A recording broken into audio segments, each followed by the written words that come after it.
بولو بھائی ایک بات اور کر دوں، جانور سے محبت وعدہ کرو کل سے کرو گے، اپنے اپنے دروازوں پر، اپنی اپنی چھتوں پر، بالخصوص گرمی کے موسم میں، اس کو مار دیجیے، گرمی کے موسم میں پرندوں کے لیے پانی رکھ سکتے ہو؟ بولو بھائی رکھ سکتے ہو انشاءاللہ؟ بولو، جو تمہاری دکانیں ہیں وہاں پر پانی پی، ہندو ہو یا مسلمان ہو، سمجھے، آپ کے حلال کے پیسوں کے پانی جن کے بدن میں جائیں گے انشاءاللہ ان کے اندر اللہ چاہے گا نا تو ایمان کی رمق عطا فرمائے گا، ایمان کی رمق عطا فرمائے گا انشاءاللہ کہہ دو۔ ہاں، ہم نے جانوروں سے نفرت نہیں کی ہے، ہمارے بچے بلیوں کو دیکھ کر کے پتھر مارتے ہیں، انہیں پتہ نہیں امام غزالی ایک بہت بڑے بزرگ ہیں۔ معلوم ہے امام غزالی کون ہے؟ حضور غوث اعظم اور امام غزالی، ان دونوں بزرگوں کے مدرسے سے پڑھے ہوئے 70% بچے عالم دین بنے تھے، اور یہ اسی فوج کا حصہ بنے تھے جو فوج سلطان صلاح الدین ایوبی کے انڈر میں تھی، جس فوج نے بیت المقدس کو 900 سال پہلے فتح کیا تھا۔ زور سے بول سکتے ہو سبحان اللہ؟ بچوں نے بڑے بڑے کام کیے بھائی، بڑے بڑے کام کیے۔ آج آپ کو میٹھا میٹھا اسلام مل گیا، آپ کو چھٹی میں لنگر مل گیا، 11ویں میں غوث پاک کا کھانا مل گیا، اور عید میں سوئیاں مل گئیں، امام جعفر صادق کا کنڈا مل گیا، آپ کو حلوے مل گئے۔ کہاں یاد کی آپ نے بزرگوں کی قربانیاں؟ کہاں یاد کی؟ جب ہلاکو خان نے بغداد شریف میں حملہ کیا تھا نا، معلوم ہے ایک روایت میں تو یہ ہے کہ 2.5 دن میں 3 لاکھ مسلمان مارے گئے تھے، ایک روایت میں ہے کہ تقریباً 15 دن میں 9 لاکھ مسلمان مارے گئے بغداد کے اندر، حضور غوث پاک کی مزار شریفہ کے قریب میں۔ کسی بھی گھر میں کسی عورت کو زندہ نہیں چھوڑا گیا، اس کے پیٹ کے بچے کو زندہ نہیں چھوڑا گیا۔ اور ہلاکو خان نے کئی لمبے رقبے پر مسلمانوں کے مینار کو جمع کیا تھا، اور ایک لمبا مینار کھوپڑی کو جمع کیا تھا، اور پھر ایک اونچا مینار بنا کے اوپر جا کے اس نے شراب پی تھی، اس میں کئی ہزار مسلمانوں کی کھوپڑی لگی تھی۔ بغداد کا واقعہ، اوپر جا کے اس نے اعلان کیا پورا بغداد اسلام سے خالی ہو گیا، پورا بغداد مٹ گیا، کہاں ہے شیخ عبد القادر، کہاں ہے شیخ معروف کرفی، کہاں امام موسیٰ کاظم، امام اعظم کے جلوے، کوئی نہیں بغداد میں اذان دینے والا، کوئی نہیں قرآن پڑھنے والا، کوئی ماں اب کسی مسلمان بچے کو نہیں پیدا کر سکتی۔ اگر خدا کی قسم تڑپ نہ جاؤ تو جملے واپس اسی وقت جب یہ اعلان کر رہا تھا 8 لاکھ مسلمانوں کا خون بہا کے بغداد میں، تب ایک 7 سال کے بچے نے حضور غوث پاک کے روضے کے قریب میں ایک پتھر کی چٹان پہ کھڑے ہو کر کے پورا قرآن سنا دیا تھا، اور کہا تھا ظالم تم جتنا تراشو گے یہ اور سوا ہوگا، اسلام وہ پودا ہے کاٹو تو ہرا ہوگا۔ بڑے بڑے کام کیے بچوں نے، لیکن آج وہ بچے لاؤبالی پن کے شکار ہیں، ان کے لیے جانور چاہیے نشانہ لگانے کے لیے، اسلام نے سختی سے منع کیا۔ میں گزارش کروں گا اپنے دلوں کے اندر جانوروں کی محبت، یہ تقریر نہیں ہوتی، یہ ایک ایسا چپٹر ہے جسے کبھی آن ہی نہیں کیا جاتا، صحیح ہے کہ نہیں؟ امام غزالی کی مزار شریف حضور غوث پاک کے روضے کے قریب ہے، سلام پڑھ لیں، بولو بھائی سلام پڑھ لیں، ہاں ذرا ہاتھ اٹھا کے بولے پڑھ لیں، ماشاءاللہ۔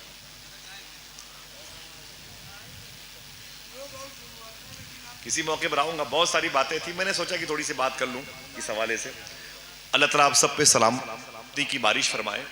آپ اسلام کو سمجھو، ہم بسوں پہ سفر نہیں کر سکتے، ہمیں کہا تھا یہ سارے پتھر دل لوگ ہیں، ہم فلائٹ میں بیٹھتے ہیں تو لوگ کہتے ہیں ہماری داڑھی ٹوپی دیکھتے ہیں، یہ سب گنڈوں کی فوج ہے، یہ بموں سے سکون کو غارت کرتے ہیں۔ نا نا نا نا، اگر آپ کے دل میں جانوروں کی محبت پیدا ہو گئی، جن گلیوں سے گزرو گے گلی کے در و دیوار کہیں گے اللہ کے رسول کی امت کا مقبول انسان میرے سائے سے گزرا ہے، سمجھ رہے ہیں آپ، میرے سائے سے گزرا ہے۔ اسلام کسے کہتے ہیں بتا دوں ایک آخری بات، یہ امام غزالی ہیں۔ امام غزالی ظہر کی نماز اذان ہونے سے پہلے آپ کتاب لکھ رہے تھے، امام غزالی کتاب لکھ رہے تھے، اچانک ایک بلی آپ کے دامن پہ آ کے بیٹھ گئی۔ کیا بیٹھ گئی؟ اونچے بولے بھائی، ایک بلی آ کے اچانک آپ کے دامن پہ بیٹھ گئی، جیسے اذان کی آواز آئی آپ نے قلم رکھ دیا اور کاپی بند کر دی، اٹھنے کی کوشش کی تو دیکھا تو بلی بیٹھی ہوئی ہے۔ دل میں خیال آیا اگر اٹھتا ہوں تو بلی کی نیند میں خلل پیدا ہو جاتا، اگر نہیں اٹھتا تو میری جماعت چھوٹ جاتی ہے، سمجھا کہ نہیں؟ بہت بہت شکریہ بھائی۔ کیا کہا؟ اگر اٹھتا ہوں تو بلی کی نیند میں خلل پیدا ہوتا ہے، اور اگر نہیں اٹھتا تو میری جماعت چھوٹ جاتی ہے. معلوم کیا کیا بتاؤں؟ ایسے بیٹھے رہے, بلی سوتی رہی, آپ نے اپنے خادم سے قینچی منگوائی, اپنے خادم سے قینچی منگوائی, منگوا کر کے اپنے دامن کو کاٹ دیا, اپنے دامن کو کاٹ دیا, اور کاٹ کر کے بلی سوتی رہی. چپ چاپ چلے گئے مسجد. جب نماز پڑھ کے مسجد سے واپس آئے, اللہ کی بارگاہ سے آواز آئی, اے غزالی, تیرے دل میں بلی کی محبت پائی گئی, اب میرے فرشتوں کے دل میں تیری محبت پائی جا رہی ہے. تو نے بلی کا لحاظ کیا ہے, آسمان کے فرشتے تیرا ذکر کرنے میں لگے. اللہ اکبر, اللہ اکبر. کاش یہ باتیں ہماری سمجھ میں آ جائیں. انشاءاللہ کہہ دو, کاش یہ باتیں ہماری سمجھ میں آ جائیں. ہم پتھر دل کیسے ہو گئے. حضور نے فرمایا تھا, خبردار اپنی تلواروں کی دھار کو ٹرائی کرنے کے لیے کسی ہرے پیڑ پہ نہ مارنا, کسی مظلوم انسان پہ نہ مارنا, کسی بچے پہ نہ مارنا. صوفیہ کہتے ہیں کسی جانور پہ نہ مارنا. ہم ٹرائی کرتے ہیں, دیکھیں نشانہ ہمارا صحیح ہے کہ نہیں. ہم کتوں پہ گولیاں مارتے ہیں. اسلام کہتا ہے نا نا نا نا نا, اسلامی سسٹم کے خلاف ہے. سب سے بہتر دین, اونچی بولو بھائی, سب سے بہتر دین کیسا اسلام ہے؟ لندن کی ایک لڑکی نے اسلام قبول کیا, لندن کی ایک لڑکی نے اسلام قبول کیا. اللہ اکبر. معلوم ہے جب اس نے اسلام قبول کیا تو پوچھا گیا کہ آپ نے کیا مذہب اسلام میں دیکھا؟ آپ تو کرسچن تھی, آپ تو اسماعیلی عیسائی ازم سے آپ کا تعلق تھا, آپ اسماعیلی فرقے میں کیوں گئی؟ اسرائیلی بن جاتی, یہودی بن جاتی. تو اس لڑکی نے کیا کہا؟ آواز پہنچ رہی ہے؟ ہاں, اس لڑکی نے کیا کہا معلوم ہے؟ اس نے کہا کہ میں نے مسلمانوں کے نبی کی ہسٹری پڑھی ہے, ایک حضور کی زندگی کا ایک چیپٹر میں نے پڑھا, میرے اندر کا کفر باہر آ گیا اور اسلام میرے اندر آ گیا. بولے اپنے ماں باپ کی مغفرت کے لیے بولے بہت بہت معافرت چاہتا. بس یہ آخری جملے ہیں. معلوم ہے اس لڑکی نے کیا کہا؟ میں نے حضور کی زندگی کا ایک چیپٹر پڑھا. صاحبو, موبائل ہے آپ کے پاس میں, کبھی کبھی سونے سے پہلے سنی علماء کرام کی تقاریریں حضور کی زندگی کے حوالے سے, حضور کے کیریکٹر کے حوالے سے سن کر کے یوٹیوب میں ہی سویا کرو. حضور کی بیٹیوں کے بارے میں, حضور کے بیٹوں کے بارے میں کبھی سن کے سویا کرو. انشاءاللہ بولے آپ کی ذمہ داری. 70 ہزار روپے کا موبائل لے لیا, راتیں گناہوں میں ڈبو دی. حضور کی بارگاہ میں آپ کو اس مہنگے موبائل کے خریدنے کا, اس کے غلط استعمال کا بھی جواب دینا پڑے گا. سمجھ رہے ہیں آپ؟ حضور کو خبر ہے کہ نہیں, حضور کو خبر ہے کہ نہیں, اپنے آپ کو سنبھالو. اس لڑکی نے کیا کہا اسے سنیں. میں نے یہ سوچ کے اسلام قبول کیا کہ دیکھو مسلمانوں کی لائف کی, نبی کی لائف کیا ہے. میں نے دیکھا تو ایک دن مسلمانوں کے نبی بیٹھے ہوئے تھے اور اچانک ایک صاحب روتے ہوئے آ گئے. تو حضور نے ان سے پوچھا کیا بات ہے, آپ کیوں روتے ہیں؟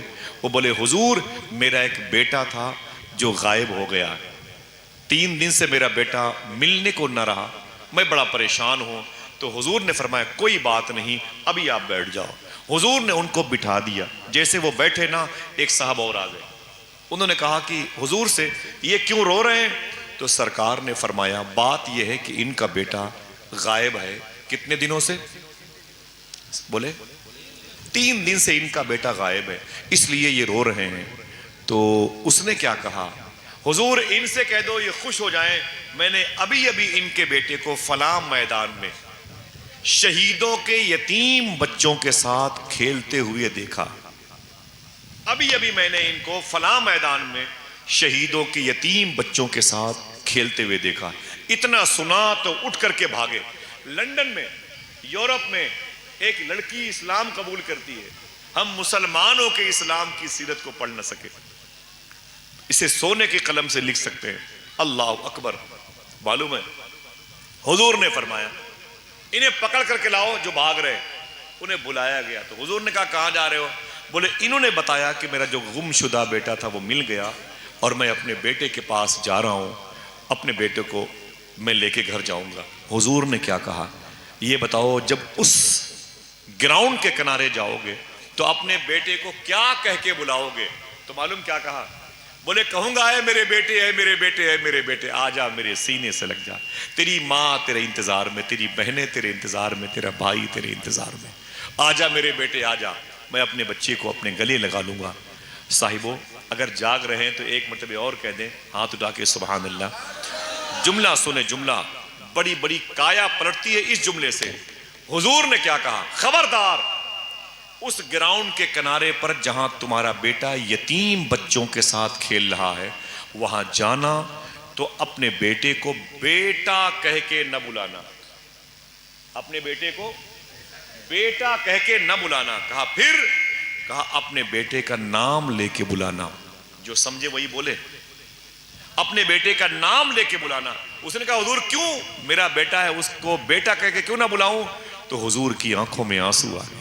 حضور نے فرمایا کہ اسی میدان میں بہت سارے یتیم بچے کھیل رہے ہیں، جب تم اپنے بیٹے کو بیٹا کہہ کے بلاؤ گے تو ان یتیم بچوں کو اپنے مرے ہوئے باپ کی یاد آ جائے گی، اور اگر ان کی آنکھوں میں آنسو آ گئے خبردار یاد کر لے آخرت میں ان آنسوؤں کا ذمہ دار تو ہوگا۔ انگریز کرسچن لڑکی لیڈی ڈاکٹر کہتی ہے بس میرے دل سے آواز آئی جو نبی یتیم بچوں کا اتنا خیال رکھتا ہو وہ نبی بزرگوں کا، بوڑھوں کا، جوانوں کا کتنا لحاظ کرے گا۔ میں نے کلمہ پڑھ کر کے اپنے دروازے پر لکھوا لیا ان الدین عند اللہ الاسلام، بے شک سب سے بہتر دین اللہ کے نزدیک ایک روٹی کا ٹکڑا آپ کی آنے والی نسلوں کو خوش رکھ سکتا ہے۔ جس کے دسترخوان آباد ہوں اس کی نسلیں آباد رہیں گی۔ اور اگر یہ بچے مارتے رہے، معلوم ہے ہمارے گھر کے قریب میں اچھے بھائی ہو سرکار بدرگ شاہ کی چوکھٹ ہے، وہاں پر ایک شخص اپنے کمر کی تکلیف سے بڑا پریشان تھا، اس کی ماں نے زیور تک بیچ دیے۔ معلوم ہے پتا چلا بعد میں کہ اس نے ایک کبوتر کو غلیل سے مارا تھا، خدا کی قسم بتاتا ہوں، اور وہ نشانہ اس کبوتر کے کمر میں جہاں لگا تھا وہی درد اس کے بیٹے کو ہوا۔ اللہ اکبر، کئی سالوں کی توبہ کی محنت کے بعد جا کے اللہ نے کرم فرمایا، تب اس کی کمر کی تکلیف دور ہوئی۔ میرا اچھا دوست ہے، میں گزارش کروں گا جو جانوروں پہ ظلم ہوتے ہیں اس سے انسانیت مرتی ہے، اس سے خون ہوتا ہے معاشرے کا، اسلامی سسٹم کے خلاف ہے، قرآنی آئین کے خلاف ہے، حضور کی تعلیم کے خلاف ہے، حضور کی لا کے خلاف ہے، حضور کے آرٹیکل کے خلاف ہے۔ یہ مسلم معاشرے کی عظیم پہچان ہے، عظیم پہچان ہے کہ کوئی بھوکا نہ سوئے، کوئی پیاسا نہ سوئے۔ حضور غوث پاک فرماتے میں دنیا کو ویسے ہی دیکھتا ہوں جیسے ہتھیلی پر رائی کا دانہ۔ میں نے پوچھا قیصر بھائی صوفی صاحب سے یہ بات حضور غوث پاک نے کیوں کہی؟ تو فرمایا اس لیے کہی، بہت ساری وجہ، ایک وجہ یہ بھی ہے جب حضور غوث پاک کھانا کھانے کے لیے لقمہ اٹھاتے تھے تو اپنی ہتھیلی کو بھی دیکھ لیتے تھے، جب ہتھیلی دیکھتے تو پوری دنیا دکھائی دیتی تھی، جب اس ہتھیلی میں دنیا میں کوئی آدمی بھوکا ہوتا تھا تو غوث پاک خود بھی کھانا نہیں کھاتے تھے۔ اللہ اللہ، یہ تقریر سے ہٹی ہوئی باتیں تھیں۔ کبھی تازہ وقتوں میں حضور کی سیرت پر بات ہوگی، اللہ کے رسول کے پیغام کو عام کیا جائے گا۔ وعدہ کریں انشاءاللہ گرمی کے دنوں میں جانوروں سے، پرندوں سے محبت کریں گے۔ ہاں، ماں باپ کی قبروں پر جایا کریں، اگر گزر گئے ہوں ماں باپ تو انشاءاللہ بولے، اور کبھی بھی خالی ہاتھ نہ جایا کریں۔ صوفی صاحب فرماتے ہیں جب بھی جاؤ قبرستانوں پر 5 روپے کی چینی لے کے ضرور جاؤ۔ کیا لے کے؟ ہاتھ اٹھا کے بولے کیا لے کے؟ چینی لے کے ضرور جاؤ۔ میں نے پوچھا اس سے کیا ہوگا؟ کہتے قبرستان کے پیڑوں کے نیچے جو چیونٹیاں رہتی ہیں جب انہیں چینی ملے گی کھانے کو وہ تمہاری ماں تمہارے باپ کے لیے میٹھی میٹھی دعا کرے گی۔ یہ صوفیہ کا طریقہ رہا۔ الحمدللہ رب العالمین۔ سرکار بایزید بستامی ہیں، کتاب لکھ رہے ہیں، کتاب سلطان العارفین کا ٹائٹل ملا۔ ایران میں مزار شریفہ موجود ہے۔ ان کے بارے میں شیخ جنید بغدادی نے فرمایا تھا جیسے فرشتوں میں جبریل کا مقام ہے ویسے ہی اللہ کے اولیاء میں بایزید بستامی کا مقام ہے۔ سرکار مدار اعظم کے پیر کامل ہے، مکن پور شریف کے، یہ ان کے پیر کامل ہے۔ شیخ ابو الحسن خرقانی کے روحانی پیر ہیں، بڑے عظیم بزرگ ہیں۔ معلوم ہے کسی نے پوچھا سلطان العارفین کا ٹائٹل کیسے مل گئے؟ اتنا بڑا ٹائٹل، اتنا بڑا قلمدان، اتنے بڑے منترالے کیسے آپ کو مل گئے؟ آپ کہتے ہیں میں کتاب لکھ رہا تھا، ایک مکھی آ کر میرے قلم کی نوک پر بیٹھ گئی اور نوک پر ایک سیاہی کا قطرہ تھا، وہ اسے پینے لگی، میں سمجھ گیا یہ مکھی پیاسی ہے، میں نے اپنے ہاتھوں کو ہلایا نہیں، مکھی پورا شکم سیر ہو کر کے اس روشنائی کو چوستی رہی اور اس کا پیٹ بھر گیا، مکھی تو اڑ گئی لیکن اللہ نے مجھے دوستی کی سرٹیفکیٹ عطا فرما دی۔ قرآن کہتا ہے سب سے بہتر دین اسلام ہے، اس اسلام کو فالو کرو۔ گرمی کے دنوں میں آپ خیال رکھیں، صوفیہ فرماتے ہیں تمہارے بچوں کے منہ میں بسکٹ، چائے، ٹوسٹ، بٹر صبح کو جانے سے پہلے اگر 2-4 پرندوں کے لیے باجرہ، چاول، گیہوں کے دانے یا روٹی کے ٹکڑے ہی صحیح چھتوں پہ مل گئے پرندوں کو تو انشاءاللہ کئی نسلیں کبھی بھوکھی نہیں رہیں گی، انشاءاللہ کہہ دو۔ اس کا خیال رکھو گے، وعدہ کرو اپنے ماں باپ کی قبروں پہ جاؤ تو یوں جاؤ جیسے صوفیہ کرام جایا کرتے تھے۔ بہت ساری باتیں کسی نہ کسی موقع پر ہوں گی انشاءاللہ، وقت پر آئیں گے تو پھر گفتگو کریں گے، اس لیے معذرت چاہتے ہیں آج آپ دیر میں آئے۔ فلسطینیوں کے لیے اجتماعی طور پر درود پڑھیں گے انشاءاللہ، انشاءاللہ کہہ دیں، پتہ چلے ان چینلوں کے ذریعے سے کہ اس مبارک بیلٹ میں جسے خواجہ کڑک عبدال شاہ سرکار گدا علی شاہ کی چوکھٹ کہا جاتا ہے، اس دیار میں اجتماعی درود کی محفلیں سجی ہیں۔ اپنے گھروں میں ماں بہنوں بچوں کے ساتھ میں بیٹھ کر کے 10-20 لوگ ہی صحیح انشاءاللہ درود کی محفل سجائیں گے اور فلسطینیوں کی روح کی تسکین جسمی و روحی و قلبی کا انتظام کریں گے انشاءاللہ۔ ذرا پھر سے اپنے ہاتھوں کو اٹھا کے بول دیں لبیک یا رسول اللہ، پھر سے بولے لبیک یا رسول اللہ، لبیک یا غوث اعظم۔ سب لوگ اپنے ہاتھوں کو اٹھائیں، لبیک یا اقصی، بیت المقدس کا نام لیں، لبیک یا اقصی، لبیک یا اقصی، لبیک یا اقصی۔ ہمارا تعلق فلسطین کے بچوں سے ہے، ہمارا تعلق وہاں کی بہن بیٹیوں سے ہے، ہمارا تعلق وہاں کی زمین سے، وہاں کی جو ہواؤں سے ہے، ہوائے فلسطین سے ہے، فضائے فلسطین سے ہے، اکناف فلسطین سے ہے، ارض فلسطین سے ہے، اطراف فلسطین سے ہے، وہاں کے اجڑے ہوئے مکانات سے ہمارے دل کا تعلق ہے۔ وہ اجڑے ہیں لیکن ان کے دل سے ایمان نہیں اجڑا ہے۔ کتنے خوش قسمت ہیں اس عظیم الشان گھر کی حفاظت کے لیے شہید ہو رہے ہیں جس گھر کی طرف حضور نے 17 مہینے اپنا مبارک چہرہ کر کے نمازیں پڑھی ہیں۔ دعا کرو اللہ ان پر کرم فرمائے۔ کبھی بھی انشاءاللہ کسی اور موقع پر تازہ وقتوں میں آئیں گے ہم سب تو پھر باتیں کریں گے۔ اجازت دیجیے، السلام علیکم ورحمۃ اللہ وبرکاتہ۔